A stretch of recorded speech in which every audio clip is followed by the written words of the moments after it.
In this video, I'm gonna teach you how to connect Rodecaster Pro 2 to a camera. It's a very easy process, so make sure to follow along. It is possible for you to directly connect your Rodecaster Pro 2 to any camera that you have, regardless of the model. You just need to properly establish the physical connection. So, to do this, you will need to get the right cable. The one that I'm gonna recommend in this video is going to be a 1/4 inch TRS jack on one end and a 3.5mm TRS or TRRS jack on the other end. And you will be able to connect these cables accordingly.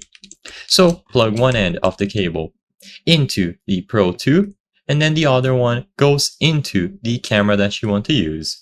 So plug the 1/4 inch end cable into one of the headphone outputs on the back of the Rodecaster Pro 2 and the 3.5mm end of the cable into the microphone input on your camera. Usually it is going to be covered by something like this. On this example, the EOS are. And afterwards you will be able to adjust the levels. So you set the output level for the headphone output that you are using to a low level, and you might need to experiment to find the sweet spot. And for the camera, you can adjust the audio gain on your camera to a low level as well. Essentially, you will want to avoid clipping or distortion, but also have a strong enough signal to be able to control everything.